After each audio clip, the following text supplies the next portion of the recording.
Salut!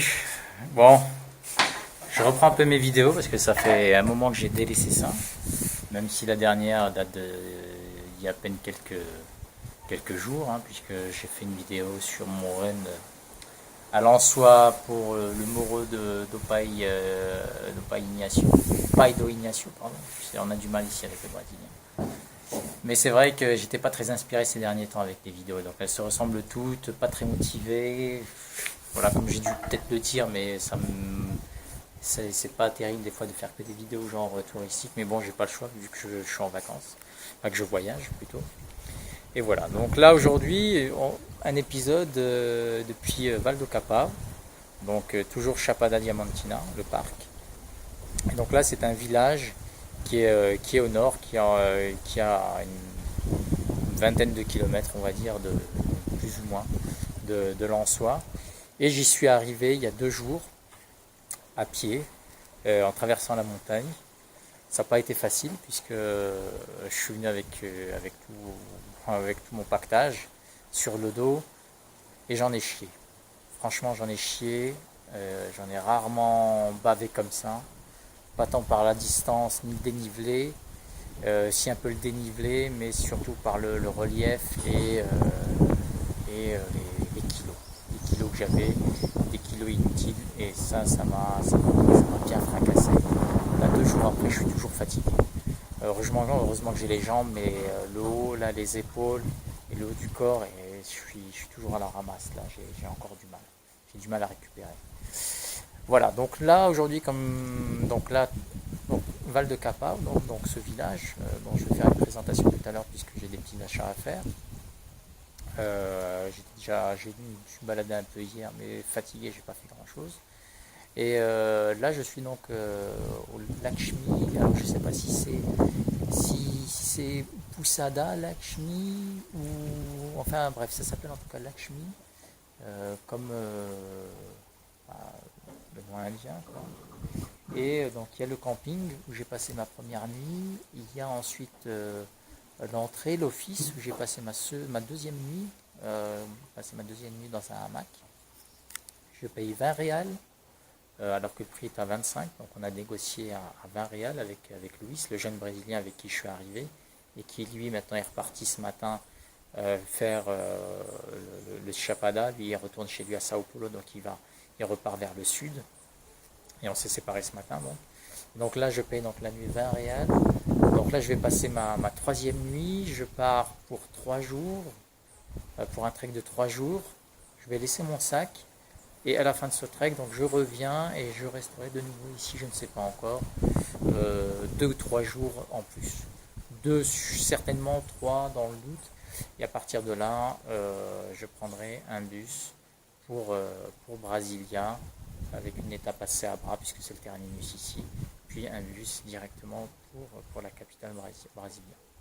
Voilà. Donc là, je suis très bien, il fait très beau, la journée il fait beau et chaud, et par contre la nuit il fait plus frais, de la pluie, du vent. Mais ça va, on s'en sort, même si j'ai pas de tente, je m'en sors bien. Mais c'est vrai que pour le moment, je suis juste en phase de récupération parce que, parce que la venue a été un peu difficile, quoi. Elle a vraiment été difficile. Et même si la récompense, c'est les paysages magnifiques et le fait d'arriver sur une piste où il y a très peu de personnes qui passent, en fait. C'est pas très fréquenté. C'est pas très fréquenté. D'ailleurs, quand c'est fréquenté, c'est avec un guide. La plupart des gens qui font cette traversée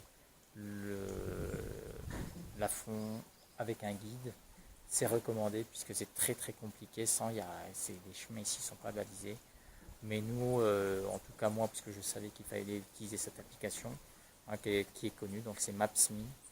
Elle est vachement bien, autant pour les villes que pour les balades à la campagne, on va dire, dans les parcs, faire du trekking, puisque c'est le cas ici. Et la plupart des pistes, enfin les pistes les plus importantes, sont signalées dans Maps.me. Et c'est ce qui nous a aidé, il nous a permis de pas prendre un guide et donc de faire de très très grosses économies, puisque c'est très cher un guide ici, c'est très cher, c'est au minimum entre 50 et 80 euros par jour. Voilà.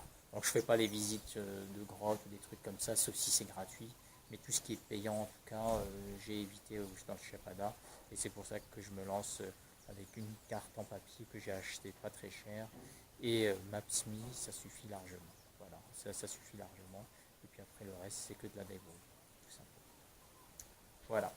Donc là, Lakshmi, ici on est, c'est la cuisine. Je parle depuis la cuisine collective du camping.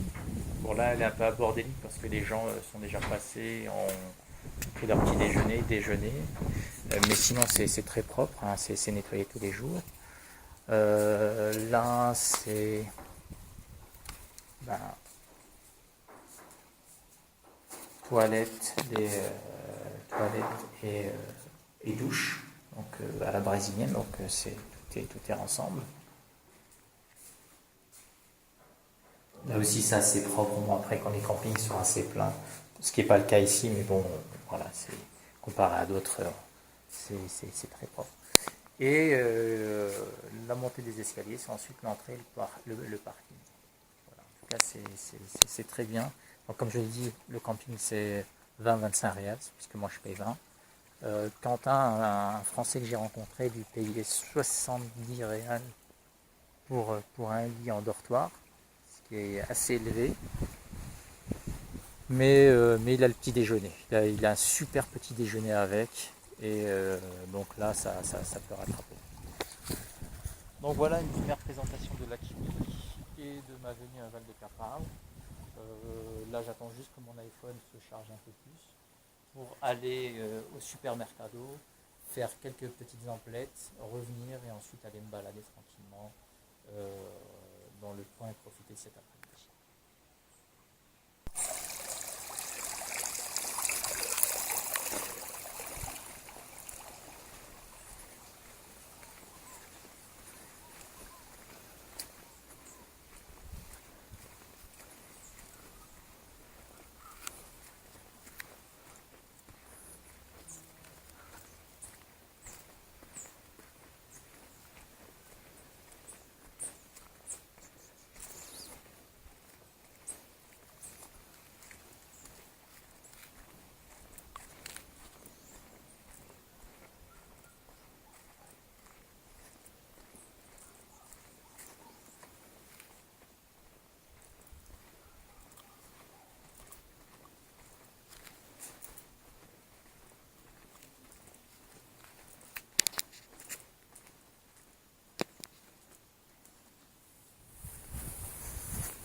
Donc voilà, poussée de Lakshmi. À l'extérieur, franchement, ça déglingue. C'est vraiment très très joli. L'intérieur aussi, il n'y a rien à dire. Après, il y a d'autres campings un peu plus loin, un tout petit peu moins cher, de pas grand chose. Mais bon, c'est un peu plus backpacker, alors qu'ici c'est un peu plus familial. D'où la propreté. Et j'ai préféré voilà, un truc un peu plus clean. Mais donc voilà, donc là c'est l'accès à Val de Capao, donc le petit centre-ville tout simplement de ce village. On accède assez rapidement sur ces chemins de terre et il n'y a que ça de toute façon.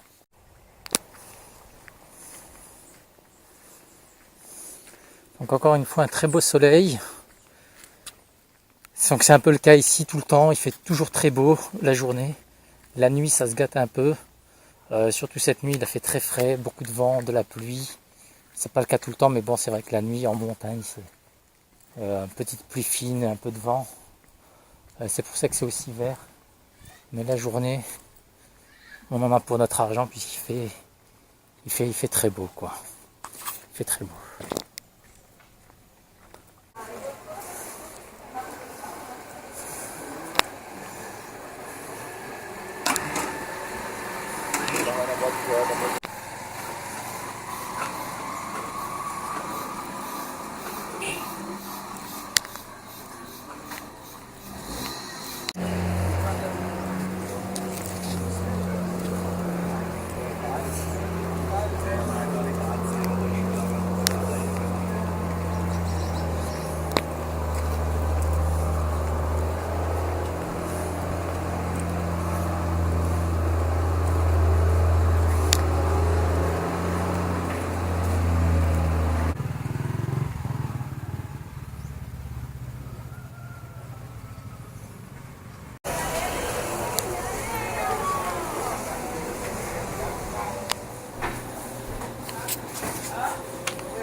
Oh, let's go.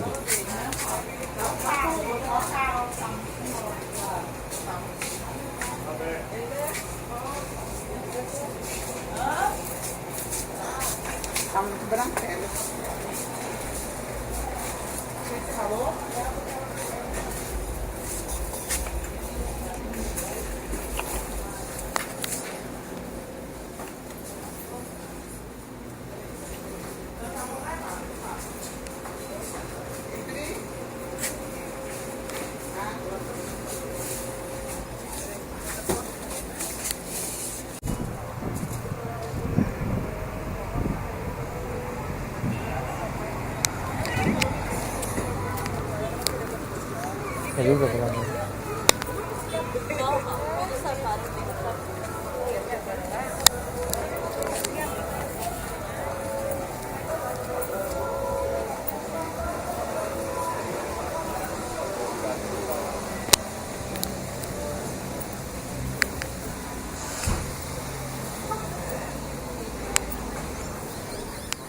donc voilà, après un petit tour à la supérette de Val de Capa. Bon, c'est pas la seule, il y en a une ou deux autres, et celle-ci c'est la mieux fournie, la moins chère, bref, la mieux quoi.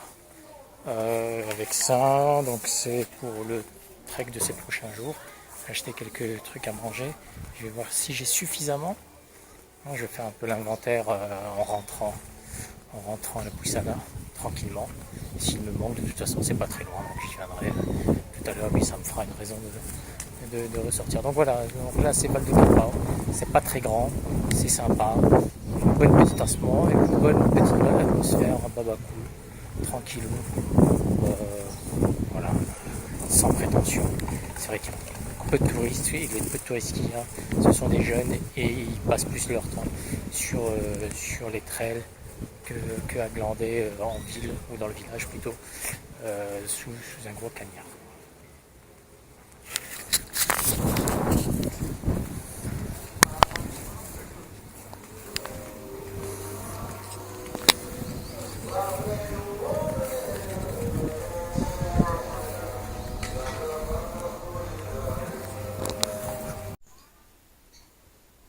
Dos Casero de Amondoim.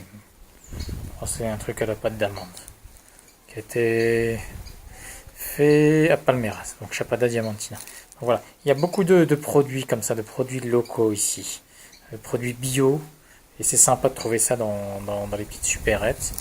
Donc là il est presque 5h15, c'est l'heure de mon goûter. Donc café du Chapada, pâte d'amande du Chapada. Voilà, nickel. Donc là, j'ai quasiment terminé de préparer mes affaires pour demain, pour le trek. Donc je vais donner le sac là, plus un autre sac plastique à Joam, le manager. Donc il me garde ça. Et voilà, et donc ensuite me reposer et puis attendre voilà, que la soirée se passe tranquillement. Je ne sais pas encore ce que je vais faire tout à l'heure, peut-être me prendre un verre en ville. Ou rester ici, me préparer à manger et bouquiner.